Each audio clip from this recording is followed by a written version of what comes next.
Russell with Starla Russell, and we're about 30 to 45 minutes on going live on the radio. We just talked to Mr. Brown. They've got a huge turnout there at the Sweetwater High School. They've sent some extra personnel over there to help them get all the people standing in line in there and voted, and once they close the doors, they'll have to let all the people that was in line cast their ballot. So the poll has closed as of 4 minutes ago, but they had a large crowd, so they're going to get those people voted through and get those votes in. Yes, and a new state law that they're going to have to do is they will have to go through and manually count one precinct in our county.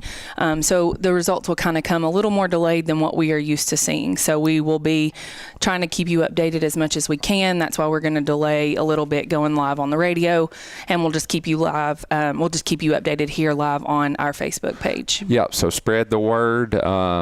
The radio on 104.7 FM and 91.1 FM will be going live probably around 8:45 or so.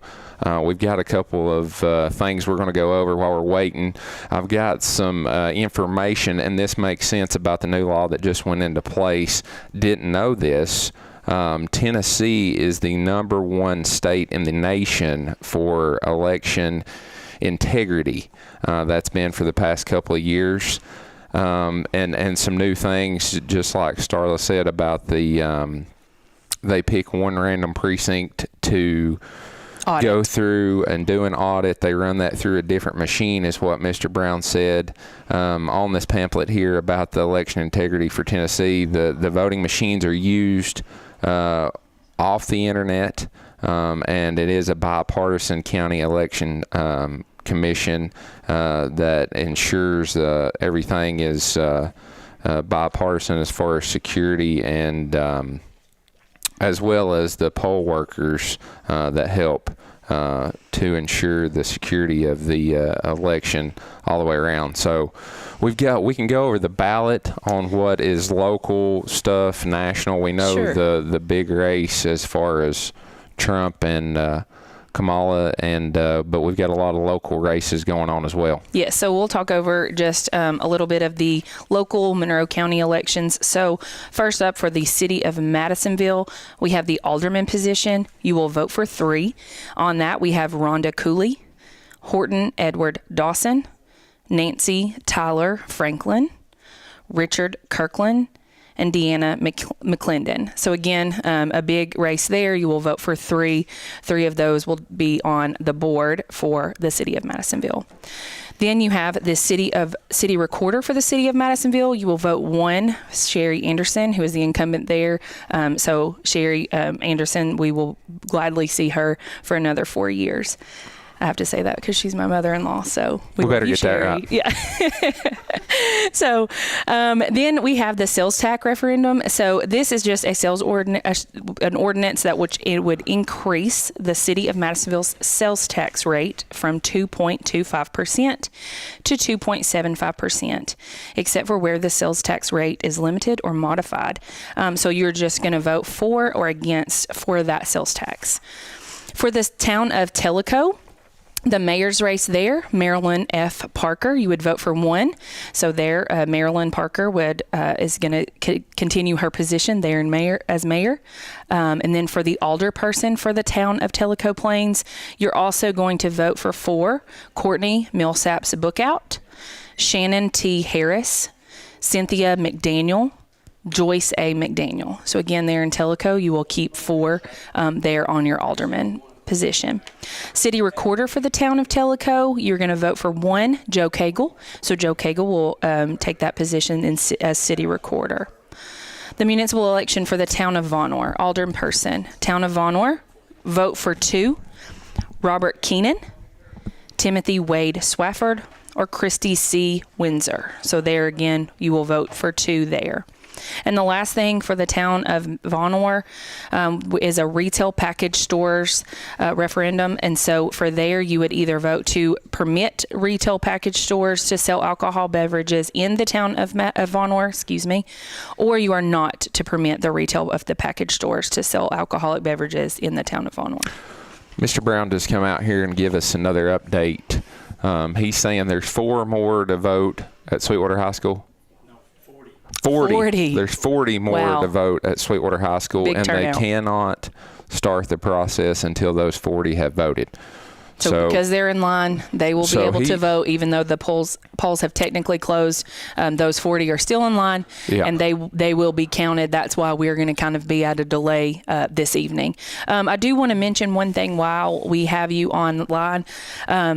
Our prayers are absolutely with the town of Tellico Plains tonight. And I will try to say that without getting choked up, because as a mother of a 10-year-old little girl, my heart can't fathom what you all are going through with the devastation of what is happening in your community.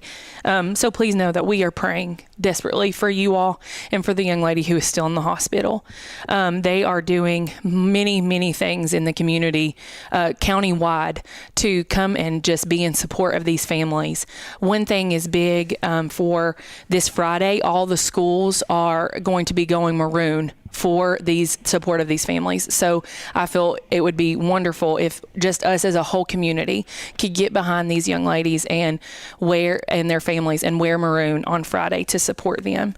But on Saturday, November the 16th, they're going to have a True Heroes Veteran 5K.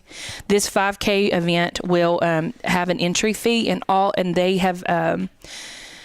have graciously said that 100% of what they raise for this will go to these families in support of what they have been going through, and just to help them financially with all of the costs that are going to come because of it. So these are going to be helping with Dara Wiseman, who lost her life, and then the family of Ruby Livingston, who is fighting for her life at UT Hospital.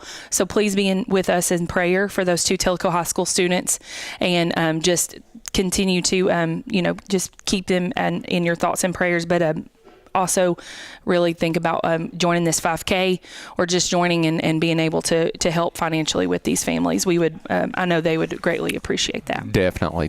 We got a couple other things going on while we're waiting. We're going to plug in some stuff. Basketball season is coming right up. 91.1 is covering the Tellico Bears with Jeff Anderson and Jared Johnson this year, and their looks like their first game other than the Jamboree kicking off is going to be November 19th away at McMinn County. So tune in to 91.1 FM for coverage on the Lady Bears and Bears November 19th. Yes, and on that note, we also are lucky to be able to broadcast the Sequoia High School games as well, and those games will be hosted on 104.7 WGSM, and those will be commentated by Rick McCrary and Joey Sasser. Again, November 19th will be their Hall of Fame game with Seymour, a home game. It is a 6 o'clock start time for the Lady Chiefs, and then the Chiefs game will be to follow. So we'll get out and support the Chiefs in this year for Sequoia High School is their 30-year reunion, or 30-year anniversary, so lots of good things going on for there. Follow Sequoia High School's Facebook page for all of the events that they have going on. I know Allison Mason has really been trying to work hard getting the community behind all of that. So it would be a great thing to support these schools, both Sequoia High School and Tellico Plains High School. And football season is not over yet for the Bears. They will travel Friday night to South Green High School for the first round of playoffs. The game will start at 7 p.m. We will have live coverage of the South Green High School game with Jeff Anderson and Jared Johnson on 91.1 as well as our 104.7 FM radio stations, and we'll be broadcasting live at wgsmradio.org. So you can tune in on either radio station and online for that game this coming Friday night at 7 p.m. as the Bears travel for their first playoff game. That's a huge thing for the Bears. Have they been to the playoffs recently? I don't know. They've had a new coach over the last couple of years, Bobby White. He's brought in a new coaching staff up there, and they're doing well. So we're proud to be a radio station for the voice of the Bears. So we'll all be behind and saying "Go Bears" this Friday. So we are still around 30 minutes, I would say, before they get those 40 people through there at Sweetwater High School.